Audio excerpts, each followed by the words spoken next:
श्री स्वामी समर्थ.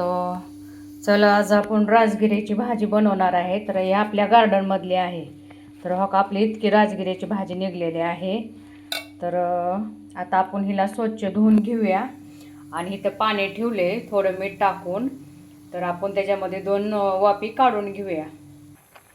बघा हो का आपली एवढी झालेली आहे भाजी. आता आपण ह्यात 2 वाफी काढणार आहे. खालीवर करून घेऊया म्हणजे लवकर वापल. हो का इथं आपण ह्याच्यामध्ये लसूण आणि कोथिंबीर काढून घेतलेली आहे. आपण हे मिक्सरनं का नाही काढलं की खलबत्त्यात काढलं की जरा मोठं मोठं राहतं ना, त्यांना भाजीला चांगली टेस्ट येते म्हणून हे केले.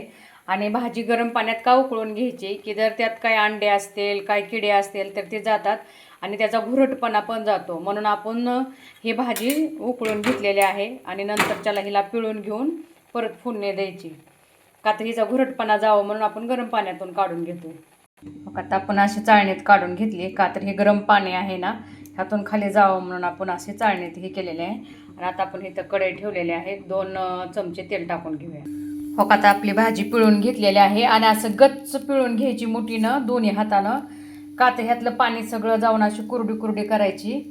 आणि हो का इथं आपण लसूण आणि कोथिंबीर घेतलेली आहे. त्यात टेस्टानुसार मीठ टाकलेलं आहे. आता आपण ही तळायला टाकू. आता हो का आपल्या तळायला टाकलेलं आहे. चांगलं असं खरपूस तळून घेऊ. आणि कसं ही आपण तिखटाची भाजी करणार नाही, मिठाची करणार आहे.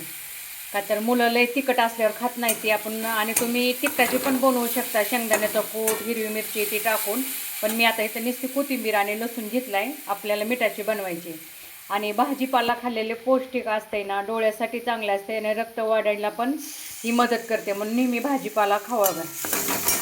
हो का आता आपलं कसं हे व्हायला लागले. आणि मुलं आता हल्ली भाजी खात नाहीत ना, त्याच्यामुळे त्यांना तर भाजीपाला खाऊ घायला जावं. का तर हल्ली डोळ्याचे प्रॉब्लेम भरपूर यायला लागल्यात. आणि भाजीपाला पौष्टिक असते ना म्हणून नेहमी जेवणात भाजीपाला खावावा. बघा का आता लसूण आपला खरपूस भाजलेला आहे. म्हणजे मग आता आपण ही भाजी टाकून घेऊया. आता आपण ही भाजी टाकून घेतलेली आहे आणि ह्याचा एकजीव करून घेऊया. हे लसूण आणि कोथिंबीर ह्याला लागेल ना, ह्याचा एकजीव होईल. आणि आपण ही शिजताना थोडं ह्यात मीठ टाकलेलं होतं. आता आपण चवीनुसार थोडं मीठ टाकून घेऊया. बघा कसा खमंग वास सुटलेला आहे.